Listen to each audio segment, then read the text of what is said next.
When I say good people running, the first question I usually get is, what do you mean by good? And I just want to dispel a few myths. We don't have a particular agenda that we're trying to push. We're not a political party.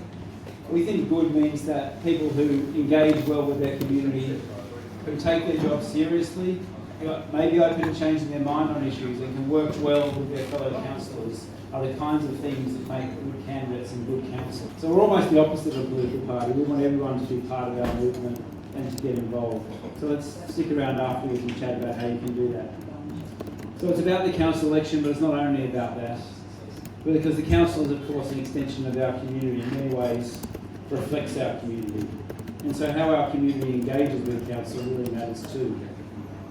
There's obviously a direct relationship between community and council.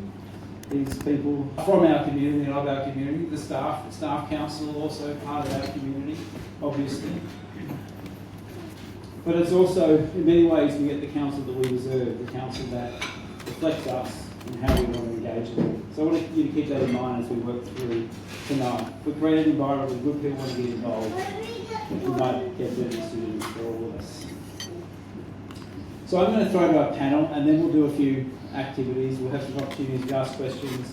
We'll play it a bit by ear and see how it goes. But first I'm going to start asking each of our panel members to talk a bit about what they love about where they live and what inspired them to get involved in community work. And in Rosie and Matt's case, running for council. Rosie, would you like to speak first? What do you love about where you live and what inspired you to get involved with council?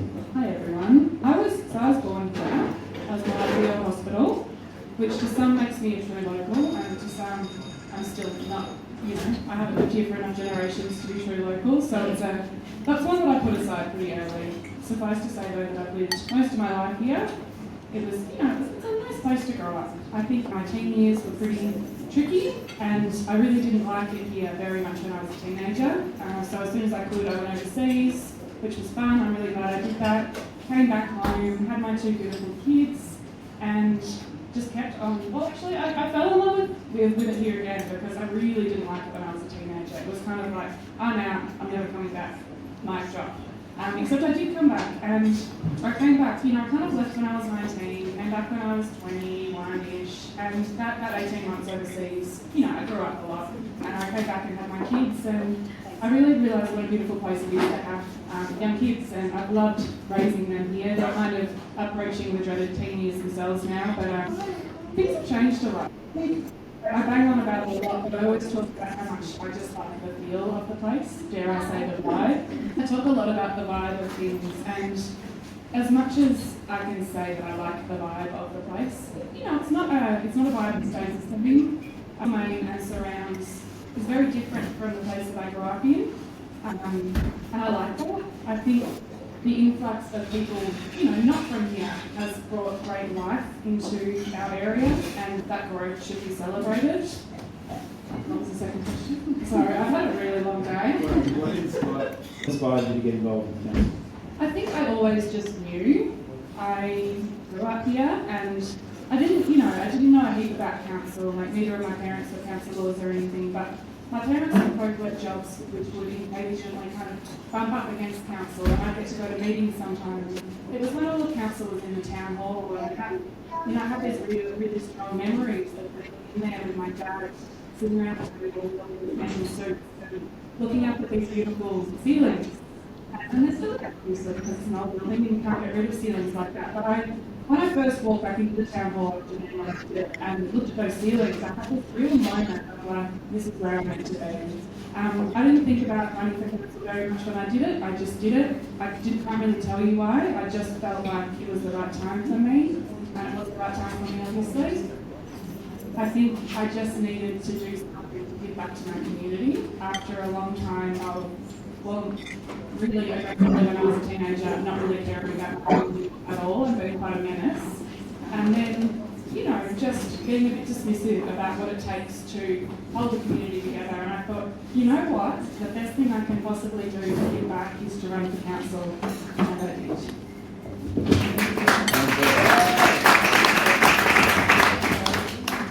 Great, thanks. Apparently we're getting a bit of double feedback on the last one, so we might get you to turn your mics off whilst you're not speaking and turn them on again. Does that work for those ones?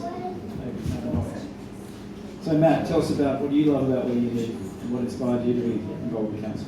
Thanks, Bryn. First, I'd like to thank Simon and Bryn and the Shedshaker for putting this on. I think it's really important to events like this. I moved up to the area about 35 years ago.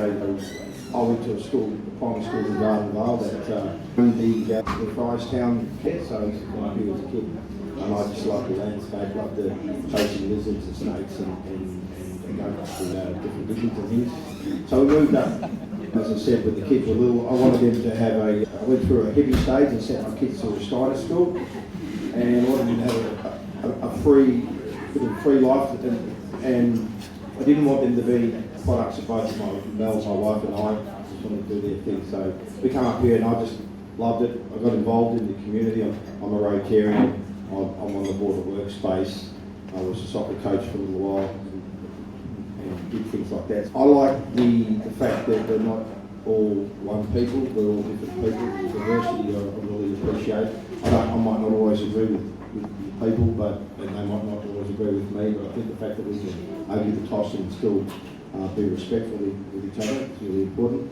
I joined the council because I was watching councillors and decisions made from afar, and my politics is in the middle. I sort of call myself a capitalist with a social conscience, and I don't make decisions before I read the pages. And I felt over the last few councils that people made decisions on party lines, and I don't think that should happen in local government. Decisions that are made at the time, and the vibe of the people of what's happening. I'm used to reading papers. I'm a professional non-exec director, so I have flexibility, and I felt that I could contribute. I put my hand up and I've actually thoroughly enjoyed it. I've enjoyed it a lot more than I initially thought I would. In particular, I've enjoyed the mayor role a lot because it's brought me out. Everybody wants the mayor to open this and to go to that, which is fantastic. There's a lot of groups and a lot of activities that I didn't know existed, and I really appreciate that. I'm enjoying it. Jacqueline, tell us a bit about why aren't you on council is probably the question. Well, I'll firstly tell you a little bit about my history. I do have family in the Chewton Cemetery, or they're from Chewton and they're in, I think, Castlemaine Cemetery. I think you're not a blow-in if you've got bones in the ground. But I did move here 22 years ago from Sydney. I am a product of the Western District. I grew up in Camperdown, so I do know the country, but I've been 8 years in Sydney. And when I was in Elphinston, I was still working in Melbourne, had a newborn, and it was really easy in that part of the Shire to, do you do Castlemaine, do you do Kyneton? And I was catching the train into Melbourne from Malmesbury, so I didn't engage with Castlemaine. And I'll never forget the first time I really had my eyes open to this place. And I had offered to volunteer for the newly formed, brand new, Mount Alexander Sustainability Group. And they were doing a carbon audit of the Castlemaine's Community House Spring Ball. And here I was, I caught the train to Castlemaine, I went to the town hall and I stood outside. This town, I believe, very strongly, is the centre of the universe. The convergence of so many amazing things and thoughts and people and places, as well as our incredible history, both colonial and, more importantly, our Indigenous First Nations history. It's such an incredible, rich place. The reason that I have actually run for council twice. I will talk here and in Melbourne. I'll talk about that separately. But in 2007, I took on a role with council. I had been working as a volunteer coordinator, again in Melbourne, with the Choir of Hard Knocks, which was the beginning of my journey into community development. And I took a role with council from 2007 to 2009, researching how to support volunteers in our community. And I'm incredibly passionate about volunteering as what I call the best and most effective way to exercise your civic muscle. And I can see a room full of volunteers here. There's so many ways and forms and presentations of volunteering. But what that did, that project and the subsequent Mount Alexander Volunteer Network that I established, we worked with 180 community groups in this town, in the Shire.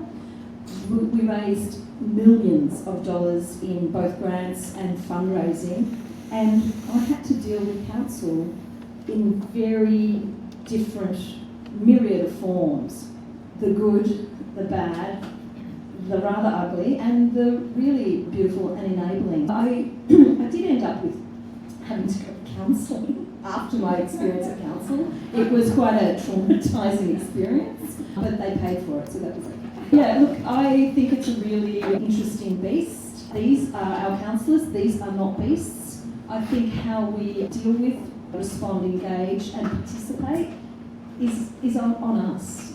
So I think that we do need good people with good motives and a commitment to a very broad and very diverse community. Dig into some of the good and the bad and the ugly as we get through tonight's session. We want to get stuck into some of the challenging things about council and about the engagement between council and community. And to get to that, I dropped a post on Castlemaine to see what people said. And I'm going to talk to that and hear a bit of reflection, particularly from Matt and Rosie, who often at the receiving end of various commentary from the community all the time, a bit about what goes on in council and some of the things that were raised. But I'm just also going to plant a seed in your minds that in a moment I'll open up and ask you to raise an idea, a question you might have about something that's kind of, you're kind of curious or perplexed you about how council may have made a decision, and we'll take the best one and we'll offer it to the panel as well. I put on Castlemaine, what are your best and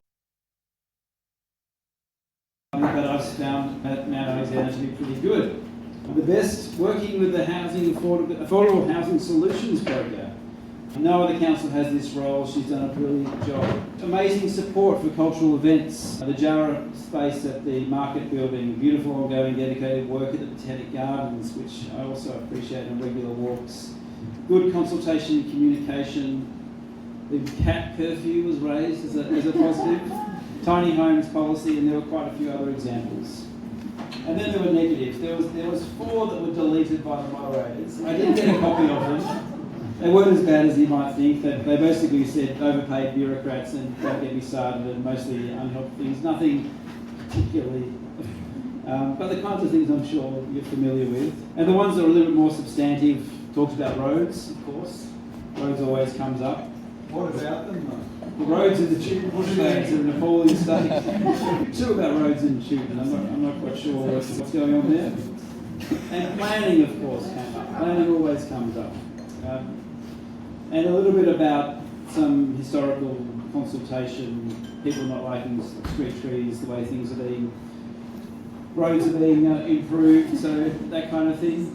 So I just wanted to sort of put to Rosie and Matt, tell us a little bit about how council goes about deciding things like which roads it's going to fix and which ones it isn't. How do you go about prioritising things? And how do you respond to those sorts of questions when they come to you? I can't go on Castlemaine anymore because it's very triggering for me, and I'm not overstating how much it can set me off when, it's very intrusive. I guess what I try and tell people about being a councillor, there's really nice bits and there's a lot of it that I really love, and I speak quite a lot about what I love about being part of council, but yeah, the downside is that it's really, really, it can be really overwhelming with people's expectations of you, and how sometimes unreasonable those expectations can be, and both the expectations and the people. So council decisions are not as easy as they seem from the outside. There's a lot more that goes into it that probably isn't seen. A lot more of us doing the background work, of the officers getting prepared, of the officers doing all the bits and pieces they need to do to get us to a point where we're ready to make a decision. Because at the end of the day, we're not planners, we're not engineers, we don't work in aged care, we don't, do communications. We have our own jobs, but when we're in this role, we leave that other job as much as we can behind. Some bits we bring in because it's helpful, but when we sit around that table, we're representing our community, and that means making a lot of decisions that make people really angry, because no matter what you do, there will always be a group of people feeling like they haven't been heard and seen, or that you just haven't done what they want you to. And I'm a chronic people pleaser. This is very difficult for me. I want to make everyone happy all the time, and you cannot. Council, you cannot make everyone happy because it's really tricky, council. It's a really archaic bureaucratic system in lots of ways. We are working within very small parameters. A lot of the things that people get most upset about are things that we're being told to do by other levels of government. There is a lot of hate on council that is not deserved. There is some hate on council that is deserved. And I think a lot of the time what happens though is because everyone hates council so much already, when we do step up and do something wrong, which, you know, we're not perfect people. No, none of us are. Sometimes we will make mistakes. Sometimes things won't be communicated in ways that people want, or not at the right time, or, you know, through the wrong channels. There's just so many different ways to upset people, which is fine. But the treatment that I've received as a councillor has been shithouse, if I can be frank, and the ways that some people have treated me. So as much as, yes, I am all for community collaborating with council, what I would pose to you to really think about is, if you do want good people elected to council, think about the way that you are then going to treat those people and talk to them, because I understand that you might want something very, very much, and it might make all the sense in the world, but if you come to me, I might be able to see the problems at a more strategic level, not because I am smarter than you by any means, but because I am so stressed about council most of the time that I live and breathe it. I read everything. I'm always trying to get on top of it. So I've gone off topic a bit. Look, it was always going to happen. It's been a long day. My takeaway would be not even being able to remember the question, that decisions that we make, they're not easy. Even when it seems like we've made a really easy decision, we wrestle over those decisions, and especially the ones with high emotions. We do not take them lightly. We are not in there making our decisions up before we've read all our papers and met people and listened to everything. We're not doing that. We're functioning really well, but we're still being treated like we're terrible people. And until that changes, you are not going to get more and more good people running for council, because it is a really frightening place to be sometimes. And it can make you feel very alone in your own community, which is the exact opposite of what I was going for. As we go through the night, and also to hear from all of you, what do you think it would take to change that approach and that feeling that Rosie is talking about here, the way that the council and the community engages? Matt, your thoughts about, you know, the sorts of complaints you get on roads and planning, and how council actually goes about making this decision. And Rosie touched on something you might want to speak to as well, that some things aren't actually the council's decisions, they're at state government or the council office or officers' decisions. So do you want to talk a little bit about that? Yeah, they're not council office decisions, they do the work and they put it up to council. So I view it as democracy, to tell you the truth. You have 7 councillors, and I don't see that they do stuff up decisions. The process is, the due diligence and the homework's done by the officers. They put a recommendation up to councillors. Councillors can always go either way. We debate and we have discussions in-house and then in the open area. So then that decision's made. In my situation, I try and divorce myself from my own thoughts, and often I make decisions that I might not agree with. And what I'm trying to achieve is to try and say, what are people telling you that they want? So what make constituents want?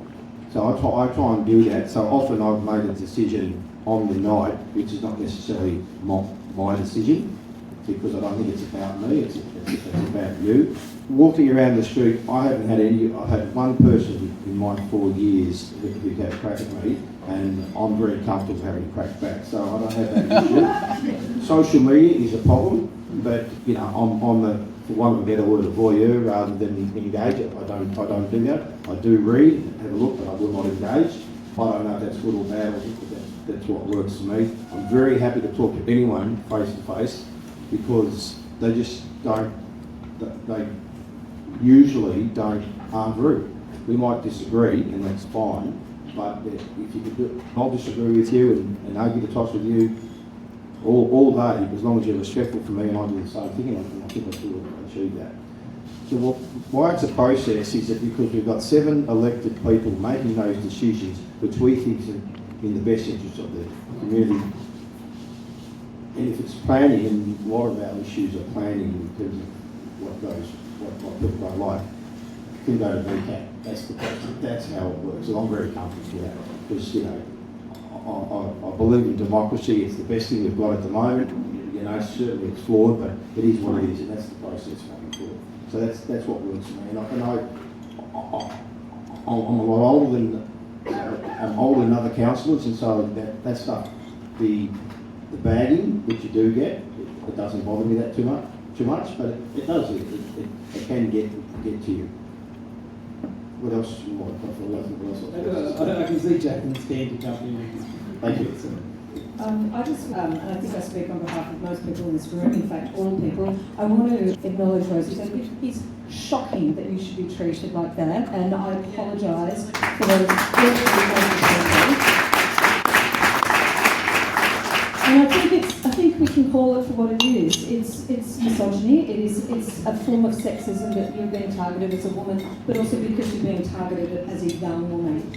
So there's an ageist quality to it as well. And a modern person who, I'm not to say you're old-fashioned or antiquated, but it's absolutely unacceptable. When I ran for council, now I never ran with the intention of being elected, and I'm pretty sure that that's against the rules, and so therefore I'm disqualified for ever doing it again.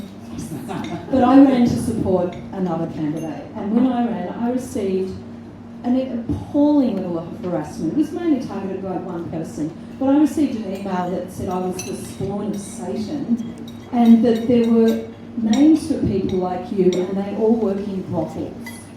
It's kind of warrants a t-shirt, I'm sure. This person also ran the police on me to allege that I'd broken into my own home, and I woke at 2 a.m. in the morning to find police officers at the end of my bed because they had reported me as breaking and entering my own home. And they reported me to the Electoral Commission and said that I was abusing the electoral roll because as a council candidate who provided access to the electoral roll. It was just an awful experience, and I'm a pretty tough cookie, kind of, sort of. But it's just not what people should be subjected to. So the mirror has to be turned back onto the community and onto the electorate, and we actually have to be calling this behaviour out. We have to, if we see trolls bad-mouthing, belittling, or just shooting off without substance and without real grounds, and most of it doesn't have any grounds, then it's actually incumbent on all of us to call that out.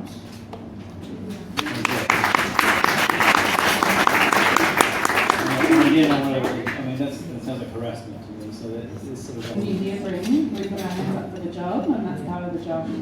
That's what I get told. So that needs to change. Yeah.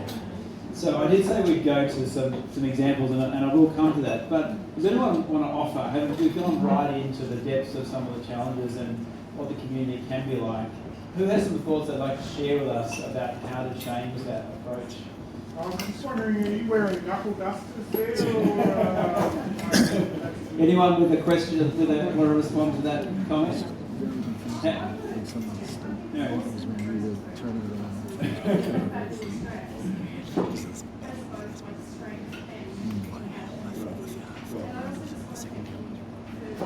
So I'm just going to repeat that because Yes. yeah, and it was just acknowledging that you're both strong and very beautiful dresses. At the same time, it literally doesn't matter what I'm wearing, and I'm actually just pretty good at my job. Great.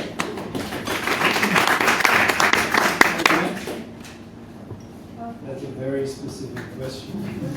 So the question was, how do you make a distinction between conflict of interest and perceived conflict of interest? I want to take it. So there's front and centre conflicts of interest. In terms of, I think the councillors that we have are very, very conflict themselves out a lot. We do get advice if there's a particular governance team. So if there's a particular matter, say your sister or your neighbour lives in an area where there's some sort of decision made, then if you can't make that decision, because at the end of the day, the conflict of interest is up to the councillor. It's up to the councillor to declare a conflict of interest. So, but if it's borderline, oh, I don't know, my sister lives in that house and they're going to rezone that area, I don't know what to do, then we have some advice to look at that. But at the end of the day, it's up to the councillor. And I honestly think all our sitting councillors now take their conflict of interest strongly. I guess I'll just add to that in terms of we do get advice from our governance team. If we'll kind of go, I think I've got a conflict of interest here. Does it? What do you reckon? And they will always give me the same advice. They will say, look, Rosie, it's actually up to you. And I go, that's not very helpful. But then they say, would an average person walking down the street, you making this decision and see a conflict of interest there, would they think, oh, Rosie shouldn't be part of that decision? So I always just think that yes, in this town, probably somebody, not in just this town, but in every town, probably yes, somebody would think that I have a conflict of interest with this thing. If I thought of it, someone else will probably think of it. So I would say that we generally err on the side of caution. So even if there's been a couple for me where I'm like, look, I'm not sure, but erring on the side of caution, I'm going to step out of the room just so that no perceived conflict occurs. And so that I can say, hand to my heart, I wasn't in there for that decision. Regardless of how conflicted I felt like there was a perceived conflict of interest. Thanks.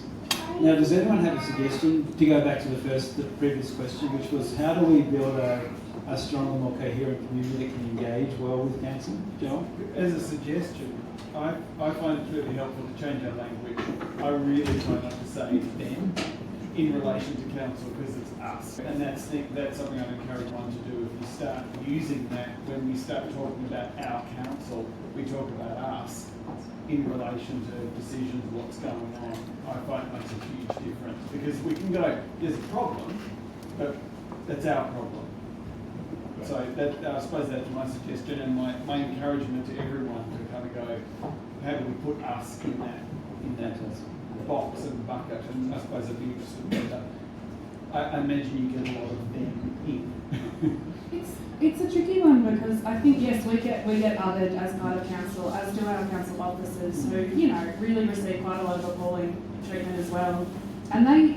I don't know, it's really tricky. I get very protective of council now, particularly the officers, because literally everyone I've met at council is a nice human being, and council is not just this big faceless, government monster. It's actually just made up of a ton of pretty decent people working really, really, really hard, harder than they do at some of our surrounding councils, getting paid less, and they're getting abused in the street on their way home as well.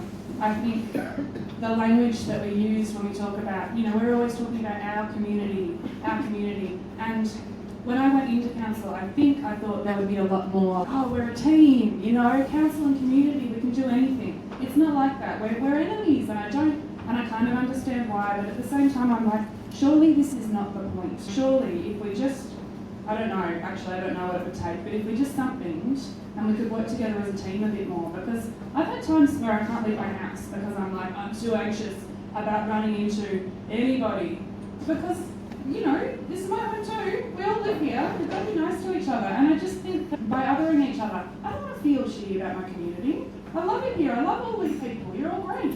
But if I, have back to back unpleasant experiences, I'm going to be like, I hate everybody. And it's really, really hard for me when I get stuck down in that negative place because I don't want to feel like that. I literally got into this job, this role to try and make things better. And yeah, I don't know, do you feel that way? It's a good suggestion, the us. And I might just repeat in case the live stream couldn't hear it. The suggestion was that we change our language. We're going to talk about them and talk about us. Yeah, I think that's a good idea because, as Rosie said, we're all community members too. But I think I'm not political. I think naively when I went into it, I thought I could do a lot more. And I felt I wanted people to, because I feel as if I'm approachable, come to me, I have an issue, can you help me? And I take that, I do that strongly, but then I get to the situation, say, okay, I want this to be fixed. Often that can't be done for whatever reasons. It's the process. And I thought I could be mandated a wave of magic wand and fix everybody's problems. That's not the case. Not only is it democracy working because other councillors may feel don't agree with me, because local councils, you've got the federal government and you've got the state government, and you've got all these laws in place because they give us the money. I know we're going to raise, but they give us money and there's hooks in that money. And there's lots of issues that, education is a really important thing. And I think something like tonight is really good because you don't know, you only look at it from the outside. It's not until you actually get in there and work in there that you can actually realise, 99% of the people, normal, but you know, are lovely people trying to do the best they can. And you don't see that from the outside. And there's a whole bunch of machinations there for reasons, and there's a lot of bureaucracy, and as a councillor, I try and break that down, especially, and I know every single councillor does, but sometimes you can't. You know, that's my take. I'm curious that you've been to so many meetings, and I'm wondering, is it okay we get a show of hands of people who have been to a council meeting before? So there's still people that haven't. And I remember... There's a bit over half of Yeah, I remember when the meetings used to move from community to community, from township. And I actually think that took council out to people. I absolutely 100% understand the corporatisation. It's kind of, you know, we do validate corporations when people have got fancy uniforms and, you know, zippy little logos, and when the IT is really good, and the council chambers are quite flasher than when they were the community house and I had an office there. But I understand that stuff is important because we validate and respect institutions when they have all those trappings. But I wonder if the corporatisation has actually has been part of that othering, because you're no longer part of the community. I remember hosting council at a meeting at Elphinston at the community hall when I was on the Elphinston Progress Association. And it was something we took real pride in. We actually were like, oh, the council's coming to our town, and we wanted to make sure we had, you know, scones and tea, and people in our community came. It was kind of social because it was in our own backyard, and I just wonder if that's how we share democracy, by taking it out to people. I also do remember that when the decision to sell the old Castlemaine jail was delivered, it was delivered out in Sutton Grange where nobody went. So that felt very political. So pluses and minuses. Nikki, you have a question? Yeah, thanks to you all. Local Government Act 2020, I think it was, where there was a strong emphasis on community engagement. And just be interested in your thoughts and other people's thoughts about more citizens' assemblies, more participatory democracy decisions. I read recently about basically put the decision around the abortion debate into a citizens' assembly because it was going to be too polarised to keep it in the political arena. And I wonder whether I think that's a good thing anyway, in that it brings in a much wider breadth of participation, but also one where there is a lot of tension could actually be put to the community in that way, or some foundational policy stuff could be put to the community in that way. I think that could bring up something that is much more diverse, but it could also take some of the pressure of council. So I'd just be interested in your responses to that and any other people's responses. I'll just try and summarise for the live stream. The question was really about the 2020 Local Government Act, which requires deliberative democracy to be part of the council's, a range of council's work, and whether the citizens' assemblies are a model we could be using here. You've also recently adopted a community engagement strategy. I did see, I don't want to signal it out too much, but I did see Ed walk in the door. He registered under his personal email address, so he's not here as a council employee, but Ed leads the community engagement team, so thank you, Ed, and we might get you to chip in on the community engagement strategy. But do you want to talk to that? Sure. Engaging community, thanks. Thanks for the question. Every single councillor, in my opinion, wants to be transparent and push it back to the people in our. Every major decision, most of the major decisions, if it's not planning, we do that. And the problem is that it's a little bit shaped. We call it shaped, online focused, I think, to a great extent. But we have this thing called deliberative engagement, where we're supposed to go on the local government, go out there and say, okay, this decision these groups may need to understand this or have something to input in this decision. So I'll go and deliberately engage in that particular group and say, do you know that we're doing this? Apathy is the biggest issue, in my opinion. I would like every single decision, apart from planning maybe, to go out to the community and say, hey, listen everybody, this is, we're about to make a decision on what do you think. The problem is when we do that, we get 40 answers out of 20,000 people. Occasionally, I think the biggest one was, what was the biggest one? Tiny houses. You know, we got 1,200 or maybe 1,400 out of 20,000 people, which is great, but that's the problem.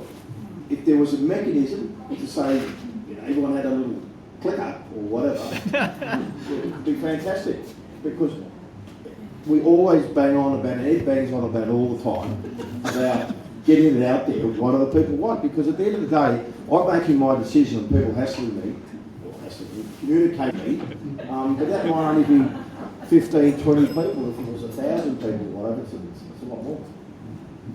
Can I add to that? There you are. My answer, I guess, would be to why, you know, we don't do more deliberative democracy in terms of citizens' assemblies and stuff.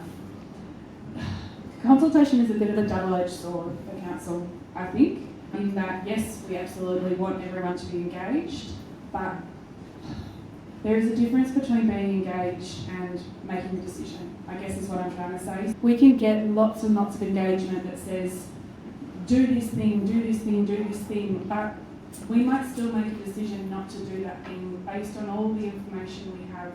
And then all those people who took the time to be consulted with in whichever way they decide, because it really isn't opt-in at the moment. They go, you didn't listen to me, I'm angry at you, I will never engage ever again. Council is dead to me. And that's a really hard one to balance as well, because we get a good amount of consultation compared to some of our other kind of similar sized councils. The Shape platform has kicked things up next level. We try to offer a pretty wide range of places where we can connect with people, so that it's not just online, because, you know, we've got an ageing community and lots of people like to be met where they are. We know that about people. But at the end of the day, it always comes down to, you didn't do what I want, and therefore I feel not heard. And I can have heard that person really clearly, but still not be able to do what they want because of X, Y, Z. The other thing I guess I'll say on trying to share our load a little bit more, we have a lot of advisory groups, which is a way that we do try and share the load, both councillors and council officers, to really get interested community members into the rooms, advising on strategies and plans and everything. But again, at the end of the day, only council, made up of the 7 of us, can make that decision. And if we don't do what somebody wants, it can feel really, really not good, and like they haven't been heard and haven't been listened to. But we have to make a decision, and it's not always going to be the one people want. So I think it would be a great idea, and I know that it's still definitely something we're thinking about. The only things that we're legislated to do under the Act in terms of deliberative democracy, deliberative engagement, are the council plan and the community vision. So everything else we don't technically have to do deliberative consultation on, but we are going a lot deeper with consultation and doing a lot more of it than we ever have before, because it's helping. And if we ask people right at the start, right here, before we manage to do anything wrong, if we can ask them right here, what do you want and what do you not want? It means that when we come back and ask them here, they're a lot less, their expectations have been set in a place that's achievable for all of us, because they know what to expect and we know what to expect. So we're getting better, but I still absolutely think that there's room for more interesting things. Yeah. Sorry, Bryn, can I just add to that? With my patch, which is London River, I have Newstead. Newstead have an organisation called Newstead 2021, it's now called 2050. But they engage their own community, their own little patch, about issues that are important to them. They would, 800 people in Newstead, maybe a little bit more, 900. But they're engaged, it's okay. And I have meetings with them often, and they come with me and say, here's the top 6 or the top 4 issues that we've already spoken to our community about this. And they make my life so much easier. Now, if we had more of those type of scenarios where you've actually gone out to the community and say, this is what we're after, it makes the councillor's role a lot easier, because we've done a lot of the work that we should be doing. Well, I think that's really important. Yeah, that's great. You've both touched on a couple of points which I think relate to, I guess, the maturity of the community. So you've both been on a bit of a journey, I think. You've said coming to council and realising there's 7 people making a decision and you're not always going to get the decision you want. And I think the way you're talking about it, Rosie, that's kind of a response that you'd like the people in the community to have as well. That you're not always going to win every fight, you're always going to argue. And Matt, your point that an organised community that is able to, get together, discuss what matters, and then communicate to the council is going to be more effective. Got a question at the back? Yeah, just to Rosie's point, does council publish a list of reasons for particular decisions, and then is there someone on council that offers a counterpoint to that, which might address some of the concerns those people have at not being listened to? So the question was, does council publish reasons for its decisions, including the counterpoints that may have been different from the decision they made? Yes, is the short answer. So we only make decisions at meetings of council, and there's always a recommendation that goes with every item. And the recommendation will be a motion that lays out in different points. If it's a planning thing, it can go on for like pages and pages of conditions. And we've been briefed on the I'm just going to talk to planning because it's fresh in my mind. So we've been briefed on a planning matter. We have met with the applicant and objectors. We have gone out and done a site visit if we want. We've talked to our officers. We've talked to each other. We've got, all right, we've got enough information to bring this to the meeting. Comes to the meeting, we can still decide to chuck up an alternate motion. It's not great to do it on the fly, like we just experienced on at the last meeting, but it can be done. The motion will be published in full in the minutes. Always in the officers' report as well. They're really good to us, honestly. They are trying to set us up for success because there is always their recommendation, which is right at the front, and then right near the end, you've got to read through all of it to get there. There are alternate options. So they're things that they're not recommending first, and you can kind of tell when you read them if it's a real option or not. There's some that say, look, we really suggest you do not do this. This is not a good idea, but you could if you wanted to. I probably wouldn't take that one up, but others are there to kind of say, look, if you want to pursue this is an option. So they'll always say, and the other thing is in meetings, there's often a lot of times when we're not all on the same side. So we'll be having quite a good debate, which is also recorded, it's minuted, not the debate itself, but the record of it is there. So there's quite a lot of information if you're interested in finding it, I guess. And we try and be really transparent. It's also, these things don't come out of the blue. I mean, planning is something that's flagged. It's in the paper, it's published. Most locations will have a planning permit, a notification of that permit, and you have 21 days to respond. These are not things that are being hidden under the table. They're not being pushed through. And I had the extraordinary experience of being on both sides of a planning permit when a festival was planned for out in Elphinston.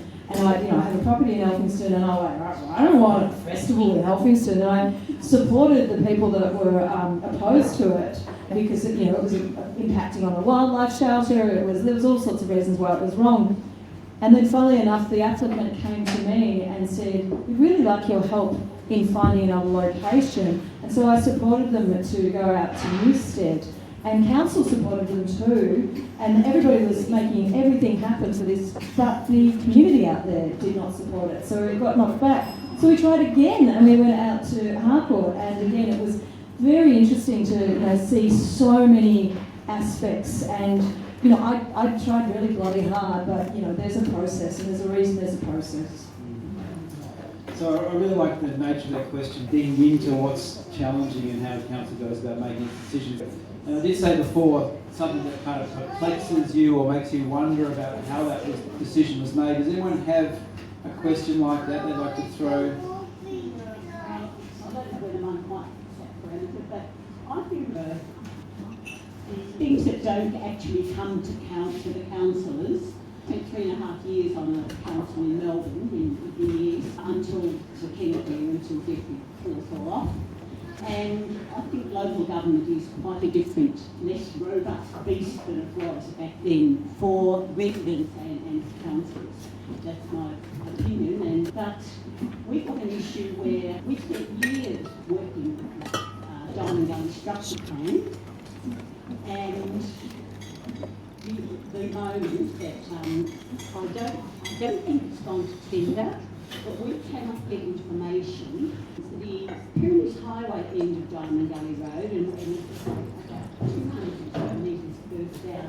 They're mature, huge trees, and we've been told over the years that they will be retained, and that there'll be a left out of Diamond Valley Road and a left in, and a roundabout further down, and that our bit, the trees will be retained.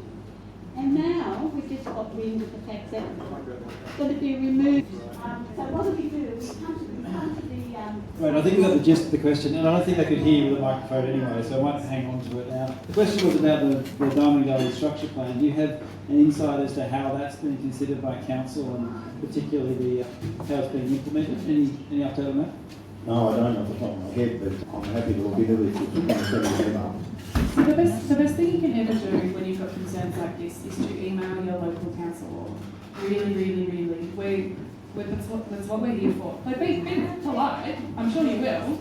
But yeah, just send us an email, because I think there's a bit of a misconception sometimes. We're not across that absolutely everything that's going on in council all the time. We are briefed on stuff that is coming to the upcoming meeting, stuff that is really important and time sensitive. We don't know everything, because that's impossible, I would say, to know the breadth of it all. Tell us, we won't know to follow it up. Great response. So I think, yeah. Right. Okay. So I think there's an approach for you. Matt's giving you his card. So the best thing you can always do, all of our emails and phone numbers become public property the day after we are elected. You can go straight onto the website and find any of us, and we're all virtual. Great. So we've got another question over here. I think we've had enough goes at that. Thanks, Phil. So the question was going to 8 wards next time, which I was going to mention at the end of we have 7 councils at the moment, 8 in the new council from October, single member wards rather than 3 in Castlemaine. How is that going to affect the balance of council, particularly representing the whole And also, how does it work for you as a ward representative? So there's a couple of questions there. The first question is, first of all, we as councillors and the executive discussed these changes, and we wrote to the state government or the minister to say this is what we feel, which wasn't what happened. Okay, so they ignored that.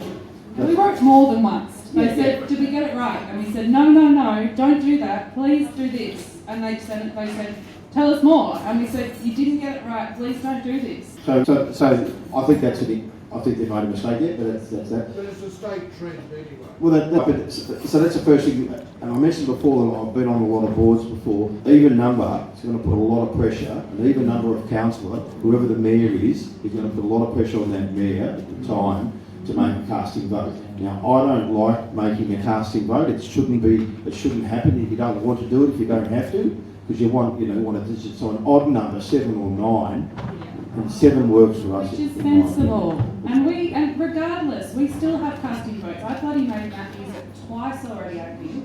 And my first casting vote that I had to use, I wasn't even the mayor, was on the supermarket. So imagine how that felt for me. I used my casting vote to knock back a supermarket that I knew many in our community would benefit from. That was awful. I stayed up, I lost sleep over that. That's a really good example. Like, that's a decision that was very tricky. So tell us a bit about how you went about making that decision and arriving where you arrived at, Rosie. I'm just going to finish up on, can I just add to your question just before I finish? I think what we do really well, so at the moment there's 3 of us in Castlemaine, and then we've got a councillor out in kind of hardcore. Yeah. And then Christine is out, she's kind of Elphinstone and Taradale, and kind of this side of Chewton, Metcalfe, don't forget Metcalfe, Langley, lots of the beautiful small communities. Matt, where are you? Newstead, Guildford, Musselburgh. Absolutely, and we've got Stephen out in Malden and what's that other one in Malden? Barringa, thank you. And then we've got 3 of us who do Castlemaine, Campbell's Creek, and kind of half of Chewton, and most of Wesley Hill. We're going from that, which is 7 of us. Bill, Gary, and I represent Castlemaine together, and the rest have a single ward to themselves.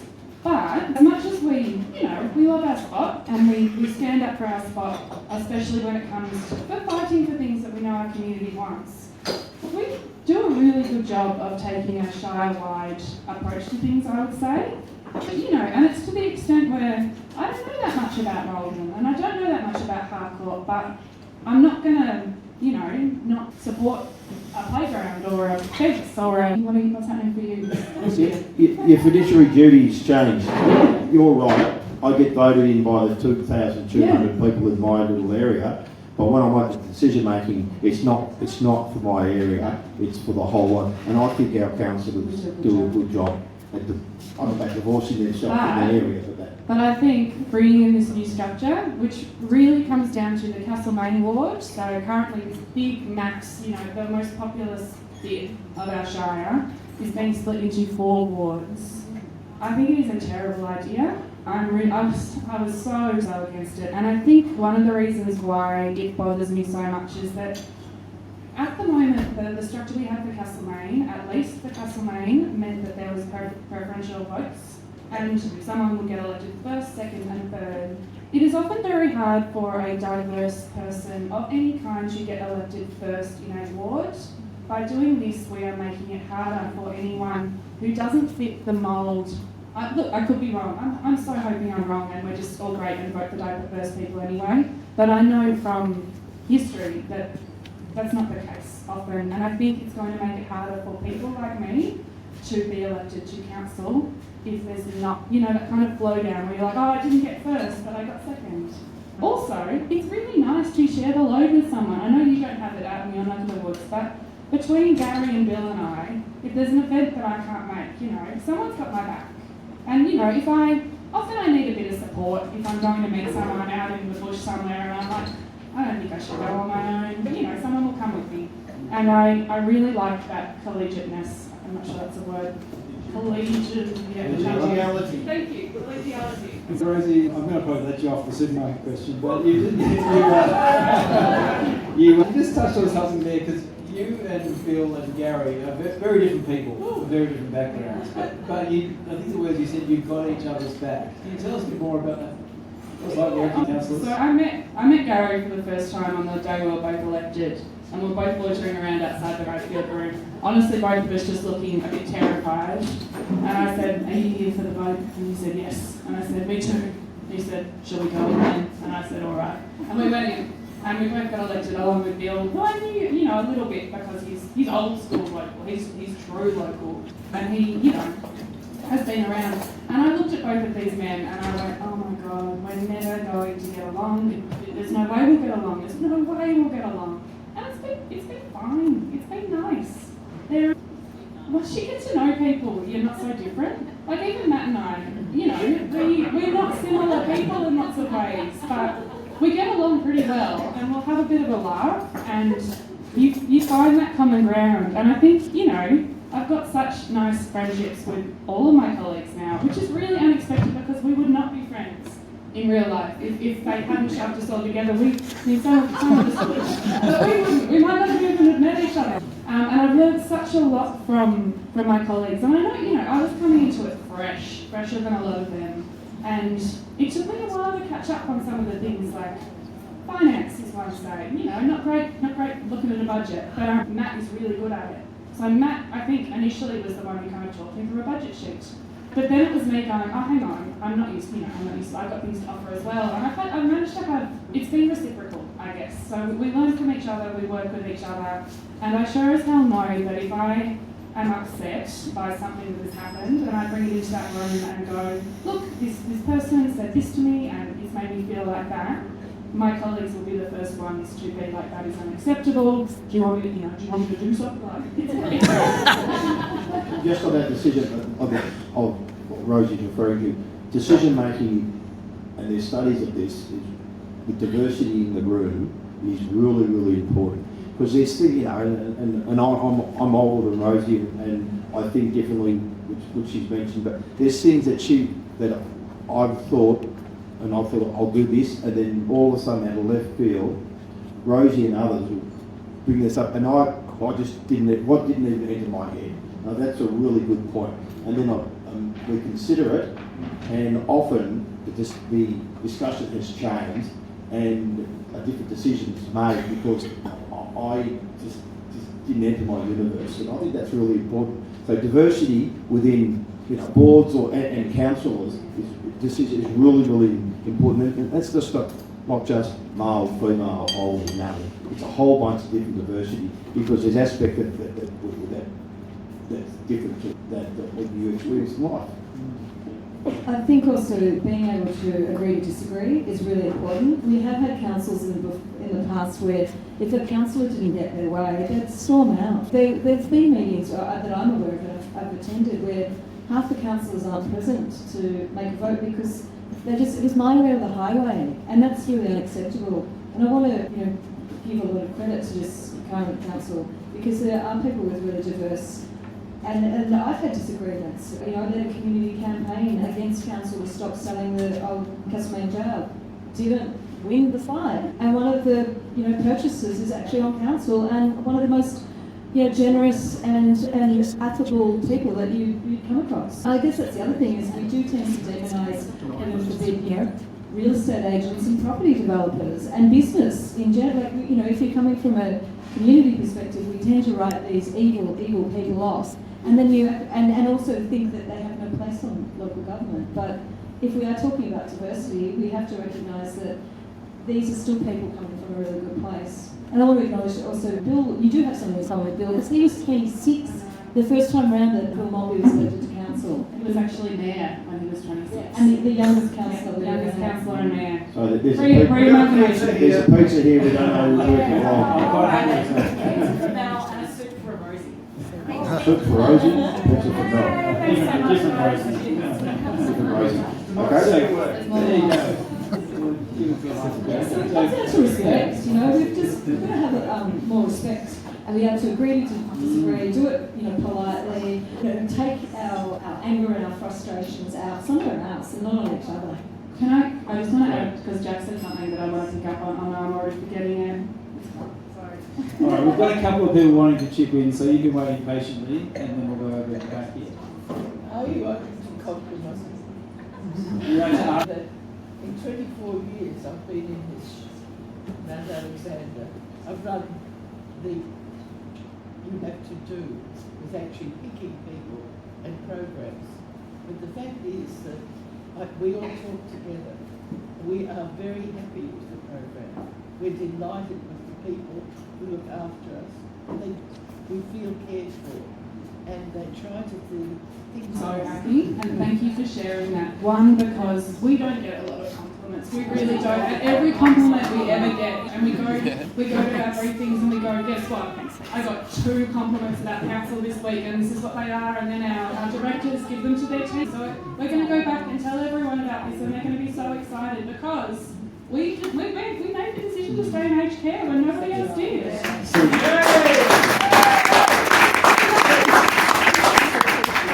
So just for the live stream, the compliment I think is the home and community care program, the aged care support the council provides with the community. So thank you for that. Over the back. Yeah. Stand up or with Big the Dan. stand up. Okay, right. So just connecting a few points here. I think what we're seeing and what we're hearing, and what I've had a little bit of insight into, is that we do have a diverse council with really different individuals and different backgrounds, different orientations that have managed, what council is working towards. How do we get that embedded into the communities? The community is also listening, respecting, and not just about their own. The comment was that the council's actually demonstrated quite a lot of collegiality, I think was your term, Rosie, and diversity working well together. And there are lessons to take from that into how the community works effectively together as a diverse community. Does anyone want to share a really positive example of working with council, a positive story? I think that the process, the declaration of climate emergency was very amazing.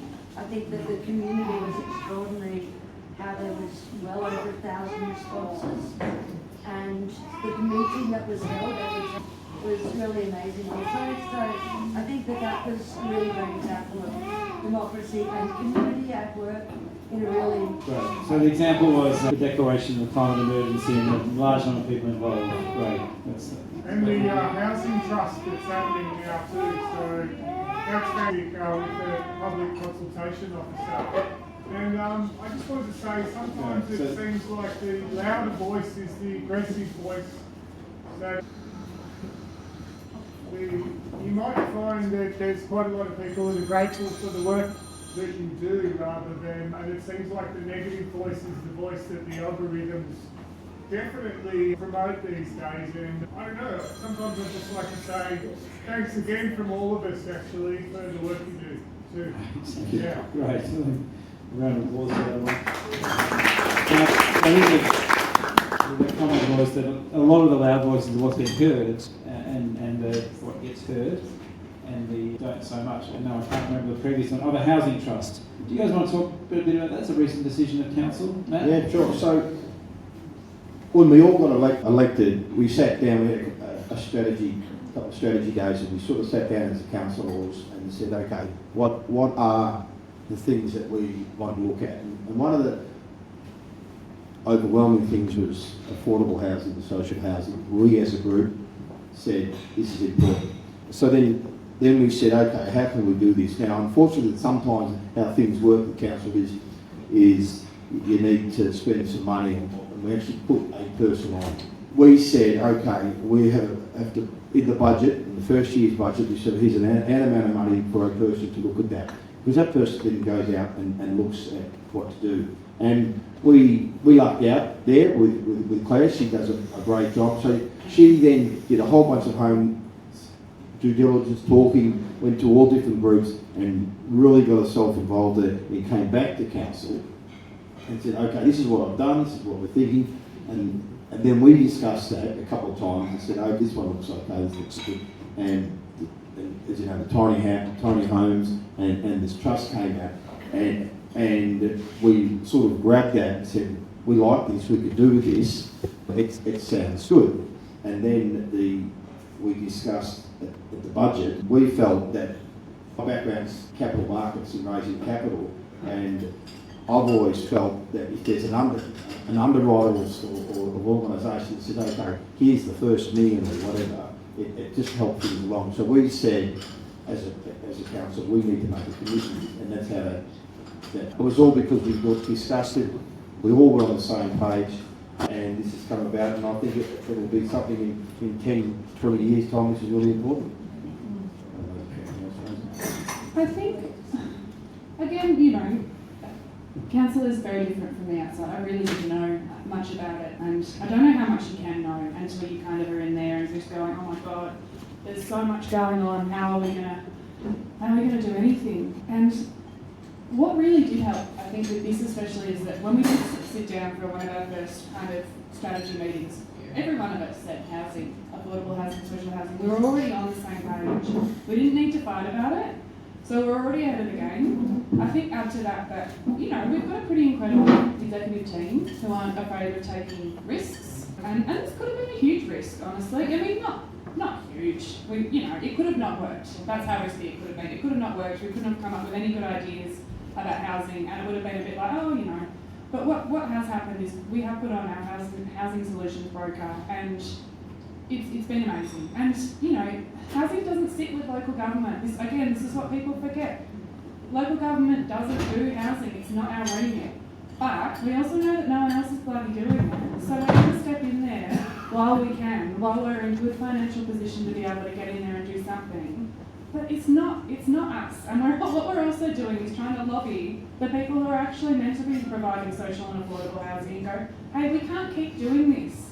We can't keep doing homelessness services. We can't keep doing housing because we don't have any money. And it's really a challenging conversation to have. But I think the housing trust, I didn't think we would get to this point. I thought it was scary because, it's called the trust, and that's all very, very well. But it actually takes a lot of trust for us to do this, because council, when it has a project, it's not very good at letting go. You know, this is our thing, and to do something this big and then go, pretty much give complete control of it away to someone, a group probably of trustees and an advisory group, and trust that they will keep it going in the vein that we started it in. You know, that's challenging, but we've done it. We did it. It's amazing. And I think, I know we're going to jump in, Jacqueline, but I think Rosie and Matt have touched on something which is really great, which goes beyond the sort of statutory role of council. We haven't really talked about the strategic role yet, but we can come to that. But there's also a kind of leadership role, which is council picking an issue they care about, whether or not it's directly in your responsibility alone, but driving that. And you've had to set some boundaries on that. I know councils set some things that you won't make decisions on. You don't want to put things to the officers that they don't have the time and resources to investigate, and that sounds like a mature decision. But you've also led some areas. Housing's one, and Jacqueline, I know you've talked before about some of the roundtables that have been set up. Do you want to talk about some of those? Yeah, and I think that the housing wouldn't be as powerful and effective as it is, and hopefully it is going to continue to be, if it wasn't for the partnerships with community. And this is where I really want to acknowledge the work that Del Kaya and Hez Nelson and the My Home Network have done. And it's just been an extraordinary time that collectively as a community we've been working in this space, and council's been prepared to back that by employing a housing officer and committing to the trust. And this leadership has actually been demonstrated over quite a number of years. We do tend to write local government off as a pretty conservative beast, and we do focus on, you know, the roads, the rates, the rubbish. But really the imprint that council, our local council, have made on the culture of this community has been, and reflecting, you know, both ways. It's come from, but it's also been enabled by local government. And the two things that have really stood out for me, and that are really continuing to play out in a really big, strong, positive way, is the roundtable that council facilitated with our First Nations community. And it's thanks to that, and that's quite a number of years ago, I want to say even a decade ago, that we now have a really powerful and meaningful survival day, which coincides with Australia Day, or Invasion Day as others know it, but we don't bat an eyelid when we call it Survival Day. And we have a really beautiful coming together of First Nations people, and they are placed fore and centre on that day, but alongside, you know, more conservative traditional celebrations like, you know, we call that citizenship and pipe bands and Rotary sausage sizzle. So that's a really beautiful and successful illustration. But the other is, and I saw it, a lot of us saw it and experienced it and grieved the process, which was after the marriage equality site, and how devastating that was for our community and for our rainbow community in particular. But in response, council actually said, we're going to form a round table. We're not skilled, we're not knowledgeable, we're out of the touch. So we're going to convene a round table and actually have stakeholders advise us. So not an advisory group, but sitting down together and going on a journey together. And I'm sorry, but this town is so much richer for that process. And I see, you know, this fantastic queer community and the rainbow families and the success of our Pride Festival as being such a testament, and I actually want to credit our council for facilitating that and putting those thumbprints out there on our community that enable these things to grow. Thank you. And one thing we've heard in having some of the conversations around what really local is trying to do is that old and new together makes us better. And I think that's come through really strongly, that a lot of roundtables are not just one part of the community, but Rotary's there and other groups are involved, and it's cutting across the whole community. I think I had a question at the back. Did you? No? Yes? Yeah, this is more just to get an insight on kind of the day-to-day of being a councillor, and if you have any thoughts on the accessibility of being a councillor. So if you have caring duties or you're on a very low income, and you need to work full time to pay your rent, whether that excludes some people from the role of being a councillor. And just a second quick question that came to my mind before is whether councillors have a role in advocating to states and federal government on behalf of their community.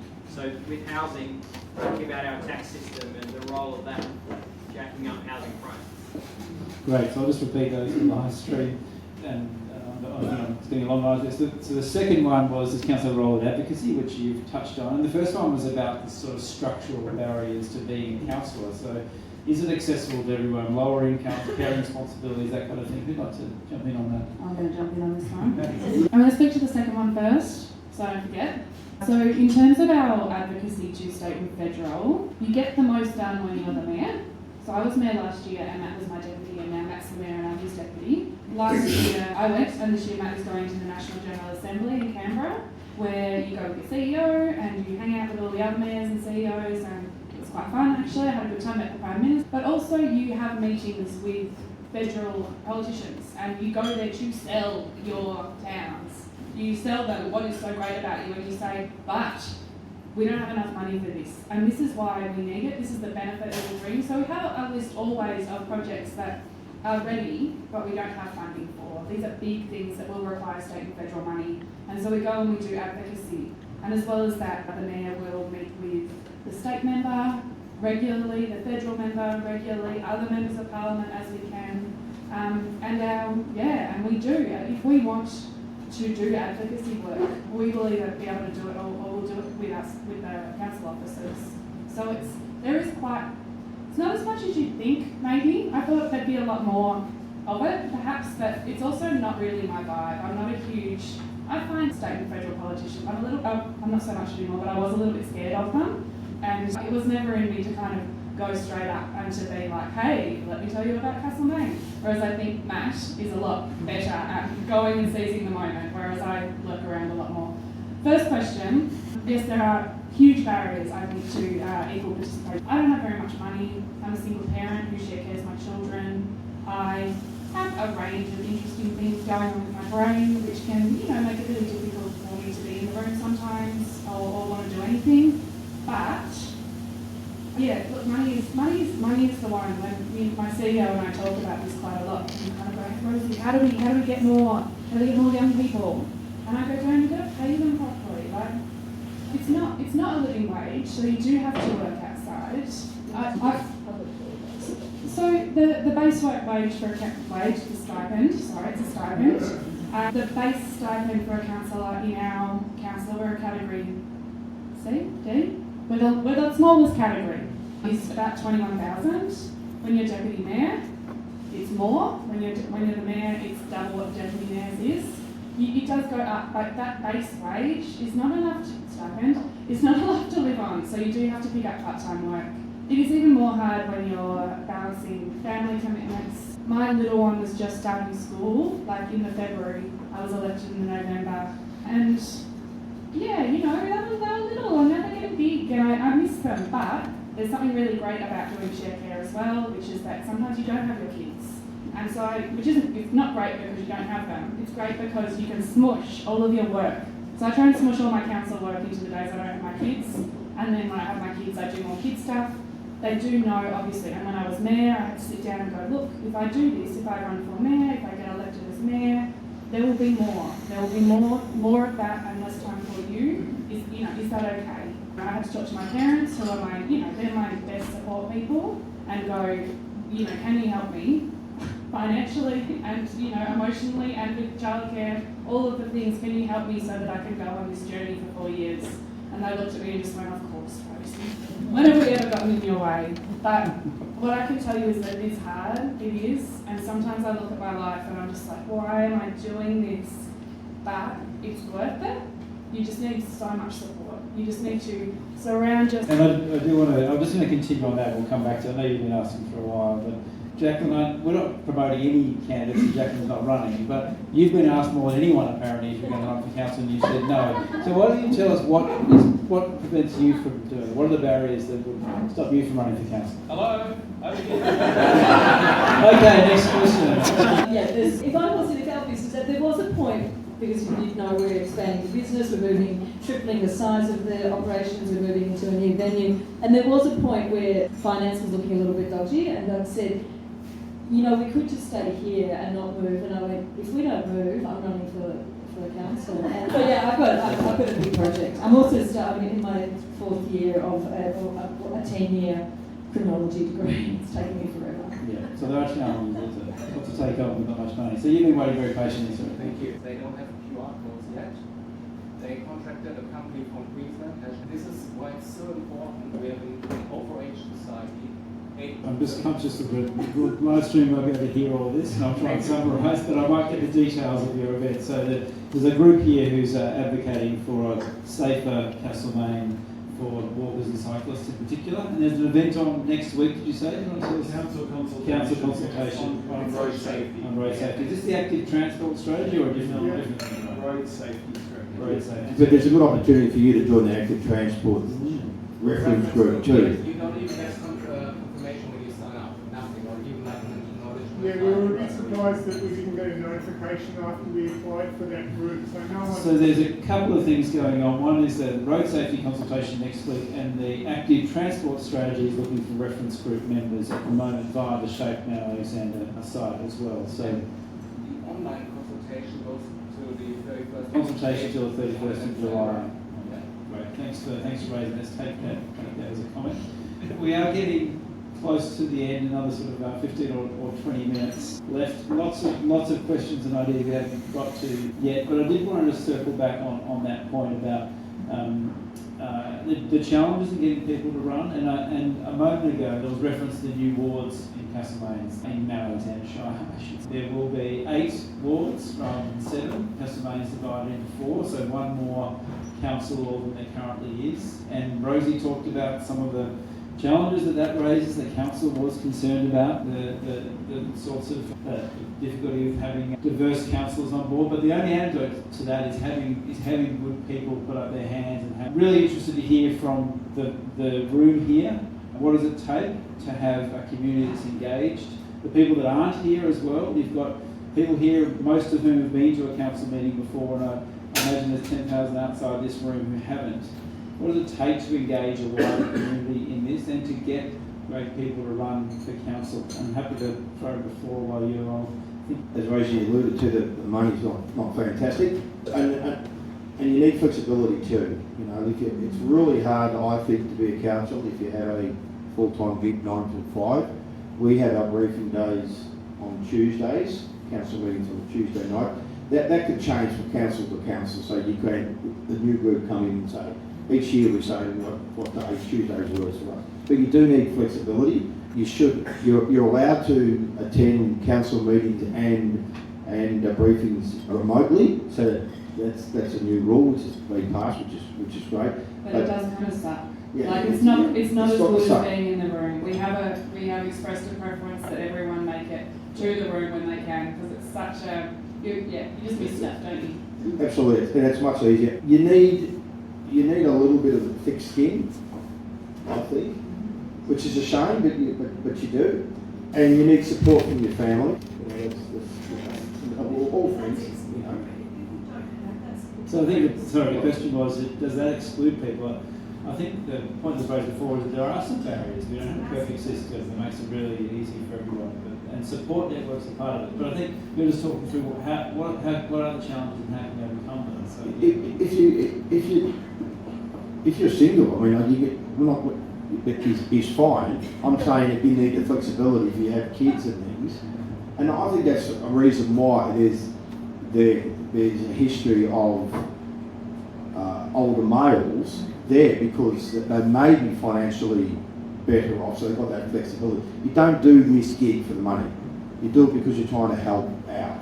Now, I don't know how to change that, but that's, you know, I didn't make my decision to go until I felt I was comfortable, and I want to give, and I have flexibility. I have a fantastic supportive family, and my role in life is flexible in terms of my position.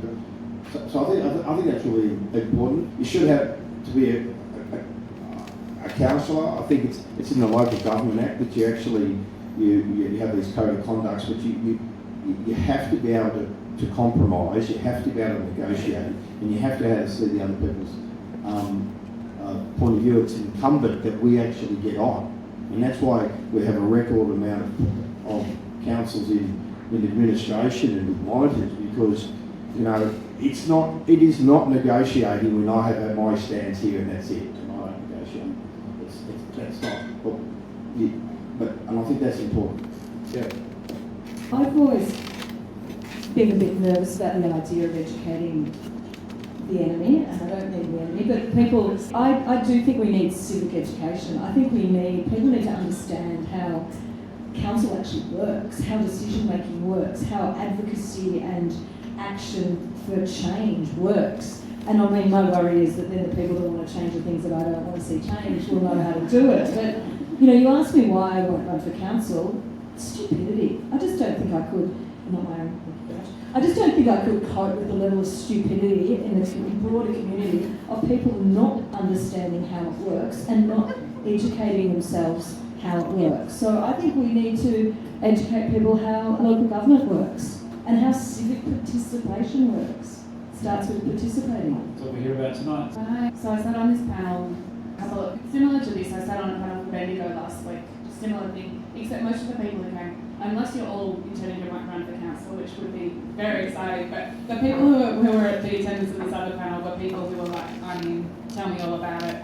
And a couple of the men came up to me afterwards and said, it's one of those weird conversations where I was a bit like, what's happening here? And they said, are you married? And I said, no, I'm not married. And they said, but you've got a partner? And I said, no, I don't. And they said, okay. And then I was like, what's happening here then? And they said, oh, both of them said to me, they said, my wife doesn't want me to run for council. You can't run for council if your wife doesn't want you to. It's a conversation between you two. Why are you asking me? We've never met before. It was a very strange conversation, but I will say, if you are, one of the biggest things I was told by a previous councillor and mayor, she said, Rosie, it's going to be harder for you because you're single. And I said, everything's harder for me because I'm single, thank you very much. It's not, it's like pretty good most of the time. But she said, there's no one, but one of the big things that you need, and I don't know if you do this with Mel, is go home and have a bit of a just like, and let it out a little bit. It's something that I very much need as a person, and council has ratcheted up to here, and my poor mother, after every briefing, I'm on the phone, I'm not sharing intimate details about council, but I'm just talking about the weight of it and how it makes me feel. And I do think, it doesn't need to be a partner, it doesn't need to be a parent, it doesn't need to be a family, but you've got to have that support around you. It can just be a community. The biggest thing, this guy on the panel, I was sitting with a guy, he's the monitor for a couple of shires that are under him about being a councillor, and I'm trying to guess it. And he says, starts with R. I'm trying to guess it. He says, and if you turn to X amount of the Local Government Act, you will read that word. And I was like, he's not going to tell us what the word is. But he did. The word was respect. And it resonated with me very much because if I think back on all of the little things that, have hurt me a bit, and the times that I've felt very, very overwhelmed, it has been about disrespect at its core. Disrespected me as a person, disrespected me in the role that I'm doing. It doesn't make you feel good. And I think there is a tendency to disrespect council. It's a bit of a sport. We bash on government, like that's what we do. We're politicians now.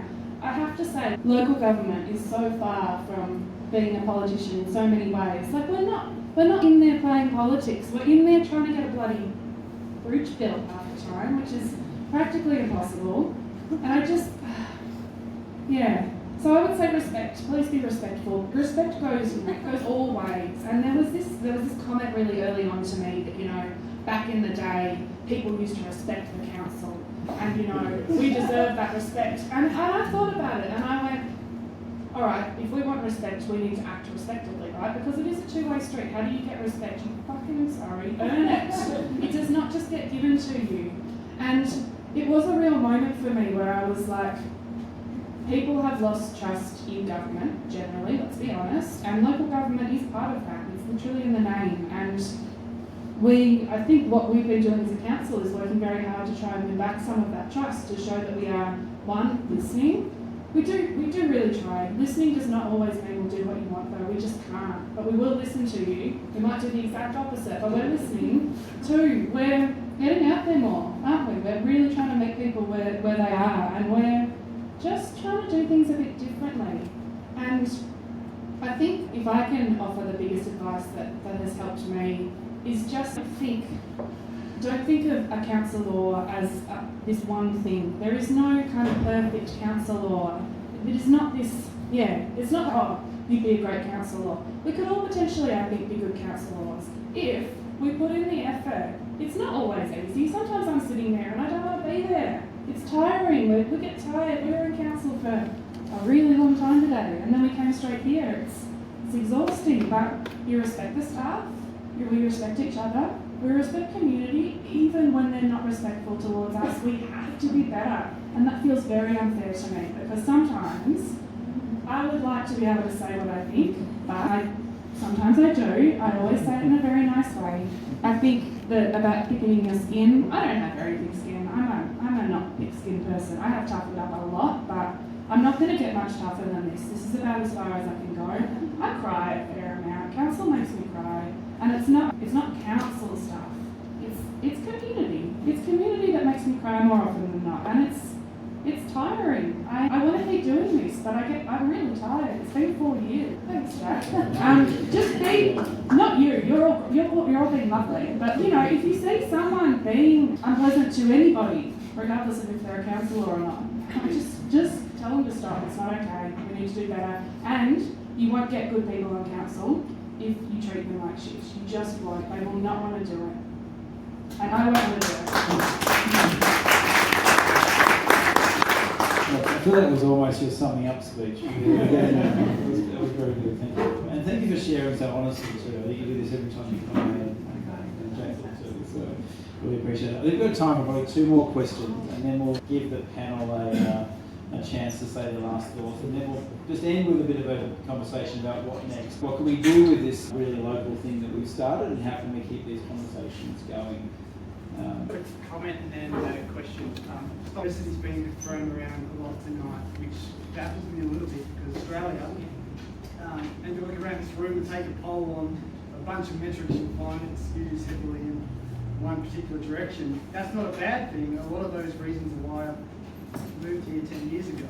But just directing a question to you, Matthew, about, as a fellow capitalist and socialist tendencies, do you feel like these sort of forums are being held with the other vast section of the community that isn't represented here tonight? Maybe by other councillors, maybe by yourself?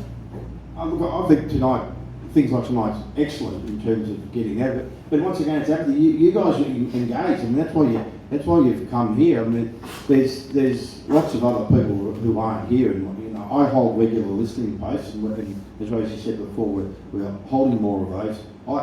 I very much enjoy them. You know, sometimes I call them a bit of a whinge fest, but most of the time it's people coming to me asking for help or suggestions, and I think that's really important. And I think we're diverse. I think we've got a strong, diverse community, and it'd be great if we had more people on council from more diversity than we have at the moment. But you know, I mean, you have the opportunity. People have the opportunity to put their hand. I know there's obstacles in there, but some of those obstacles, if you can work with your life or with some support. Council itself is very supportive, in my opinion. The CEO, the staff, other councillors, this particular councillor, are supportive, and often members have had issues, and I feel as if they're supported, and we talk about it. I mean, there's often Rosie and I think differently, but we talk about it, and often we discuss things by ourselves together, and I'm sure it's happened to me with other councillors too, and that works. I think you just have, respect is really important. You just have to open up and also enjoy that diversity. What about the second part of that question, which was, I think, challenging is that there's I wouldn't say we are all of one mind, but we have an engaged community here tonight, and having a council that is diverse and representative means that it'll have people on it who we may not all agree with, but that is a reflection of the wider community. How do we engage a wider cross-section of our shire in this kind of conversation in any council general? We know, what we know a lot is that getting people to come to us is not going to work. We've got to do, and what we are trying to do better at is meeting people where they are. So for me, I'm interested in particular demographics, and I guess perhaps diversity is the wrong word for what I'm trying to say. I guess what I'm trying to express is that, while our community is not diverse in some particular ways, and has never been, there are a lot of individual differences and lots of different groups of people with their own things going on, and they all matter equally, I guess. But there are groups who are more engaged, like you guys, who are going to come along to an evening like this, and then there's all the people who don't want to come, didn't know about it, don't care, whatever, can't, it's too hard, it's too cold, they don't have enough money for petrol. But we also know that they're not, we don't capture a lot of the people that we're missing by the traditional methods. So the best thing we've come up with is meeting them where they are. And this is things like holding listening posts, popping up in a playground, or we popped up at Zinda Festival doing a listening post. And I had some of the most beautiful conversations at Zinda with people I knew and with people I didn't know, but I wouldn't have had those conversations otherwise. It's the same. I think a lot of what we do as councillors is trying to seize every moment we can with a resident who is expressing interest in being engaged, and seize that moment and try and have a respectful interaction with them, so that next time, you know, it kind of builds from there. And if you do that with every single person you meet, that's my hope is that will ripple out. I don't think that has been everyone's interaction with council, but that is what I would like it to be, that every time we have a chat with someone, we might not be able to give them what they want, and we often can't, but it's like, I don't know, it's like connection, I guess. We're trying to make connection just as much as the rest of the stuff. Great. I think we have time for one question. Yeah, my question is around, in a lot of the work that I do, I interact with council staff, and there's this tendency for the council staff it feels like there's this tendency for council staff to feel like they have to be the experts in the field, and actually often the community is actually coming with far more expertise, not in that traditional sense, but actually knowing what might work in our place and what is working already. And I'm wondering whether, particularly Rosie and Matt, do you feel like that there might be some way, or is this happening, or might there be some ways of breaking down some of them to be the paid experts and us just being the people coming cap in hand, where we might actually have a bit more fluidity in that space? Because I think that's one of the greatest frustrations for people in our community, and sometimes people with genuine expertise, as in professional expertise, far above those people that we're interacting with. So it's this really tricky space sometimes where we're banging up against stuff that just doesn't, it feels like there's the give, I think, in the attitude, there's not very much. So I think in summary, it's returning power to the community and not just all hands. Well, is there an openness to that? Do you feel that? Or do you feel We'd like like to there's... pick up on that. I can't talk for staff, but that's not for me, because I'm not an expert in anything. Yeah, I haven't experienced that, but I know that you're very correct in terms of the community. There's lots of people who know more than me, us, in different areas, and I don't know how to answer that, to be honest, except I'm not experiencing that. I can think of a couple of examples. I think maybe a couple that you might be thinking of too. What do I think? I think, yes, look, to some extent I think some of that frustration might occur because even if the officers say, I'm really excited about what you're saying, maybe they know that we're never going to be able to afford it, or maybe they know that they're going to be told no at a higher level. I don't know, but I would say a lot of the time they are just like, we know that for whatever reason, I don't know if that's what's happening, but I think a lot of it is to do with the fact that as a small rural council, we really don't have a lot of money. And I mean, it's not, we obviously do. Like if you look at our budget and see, you know, it's millions of dollars, and that's a huge amount of money, but everything also costs so much.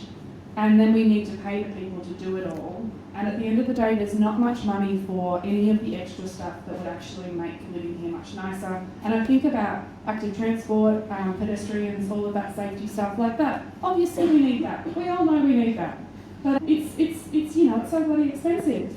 I guess, I don't know, sometimes we are great tools at that. We can sometimes be a really good person to talk to in between, not, you know, you go into an office hour, we call it officer shopping at council, where people just exhaust everyone and then eventually get to us and we still can't do anything and they're still angry. But often if you come to us initially and we can kind of get involved, and sometimes we can ask some of those questions for you and get some answers, and look, I don't know why council is the way it is with some of this stuff, but my assumption, I'm pretty sure it's right, is that most officers are really quite traumatised by some experiences, and they might not even be here from this council, but they're protecting themselves. And I think they're told to protect themselves from community because of some, you know, some bad stuff goes down at council. It can be, I was shocked I was shocked by some of the stuff. I'm sorry that that's your experience. I kind of get what you're saying, but I think there's hope. We just need to work on that trust. Because that trust goes both ways too, I think. Yeah, I've dealt with so many council officers, and there's some real lame dead wood in the organisation. Low seat warning going on, but I also have seen how abused they are, and yes, the defensiveness. Of course they're going to, and they protect each other, and I absolutely understand why they would do that, because it's really unacceptable the way that some of the staff are spoken to, and we have public campaigns about not speaking to retail staff, and yet these people are being abused, and they're being, campaigns against them on social media, and it's just not acceptable. Our officers get death threats, not infrequently.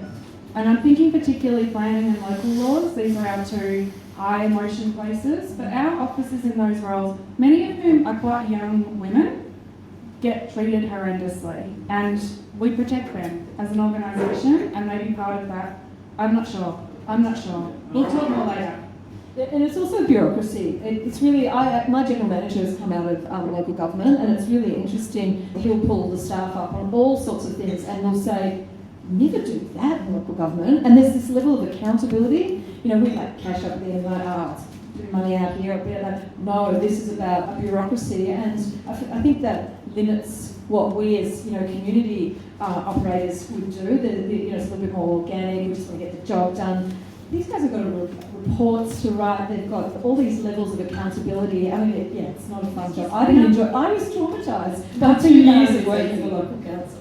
Nothing about a council decision, nothing from the very beginning of it, and all the work that needs to be done, nothing about it is easy.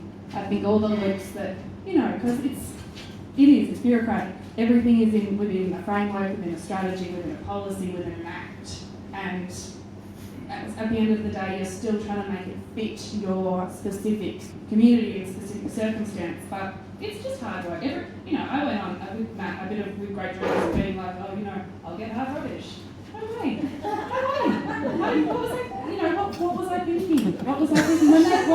When they showed me the cost, I was like, if I make people pay this, I will never get to live here again. So for me, it was a real learning journey of just being like, yes, we want all these things, but then being like, oh no, the reality. But I think it needs to change, because some of these things we actually need, and not having enough money is not a good enough excuse. So I don't know. Yeah, I think one of the themes of tonight has been just reminding us that councillors and council staff are also human, and working within different environments, and there's no batteries on there. This keeps happening on my... with limitations, budget, rules, time, and the experiences they've been through. And I particularly want to thank our panel for being so honest and open about their own experience and what it's like. And we are getting close to time. I just wanted to talk a little bit about what we can do next. We are running some more of these events in local areas. We're also keen if people want to get involved or run some in their own communities to get in touch with us. You can do that through our website. You're all on our email list now that you've signed up for this group. We're running an event in Malden towards the end of July. 21st of July. Thanks Rosie. Rosie and Paul and others from Malden put up their hand and said, let's do one here. And that's what we're doing. We're kind of finding communities who want to have these sort of conversations, who want to get involved, and we're helping support those sort of events. We've promised to go back to Wesley Hill as well, following up the session they had around the community centre up there. So we'll have an event there. But come and get in touch with us. The council is only as good as the people in it, whether those the staff or the councillors. And we've heard today they are human. But if we have a good community that's well engaged, then we might get even better councillors next time as well. One last thing, yep. But come and see us. Let's talk about how we do this together from here and make the community and council even better than it is now.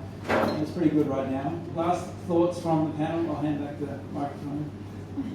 I just wanted to say as well, so my line to pretty much everyone I met recently who's, expressed any interest in council is, have you considered running for council?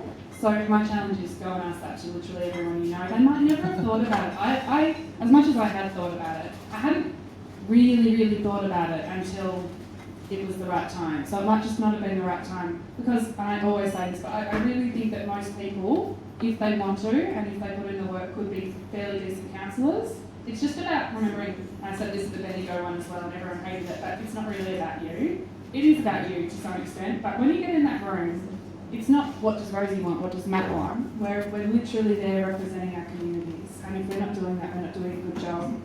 I would also like to say Matt and I and our CEO Darren are doing one-on-ones with anyone who's interested in being a candidate. So if that's something you're interested in, if you want to think about running for council, if you want to have a one-on-one and talk to either of us or our CEO about, you know, hours, time, stress, anything really, just reach out. You can find our emails and our numbers on the internet very, very easily. We're all really responsive and friendly, and Matt and I have been doing a bunch of these and they've been really lovely. So we're happy to keep doing that because we want another really great council. We know that some of our colleagues potentially may not run.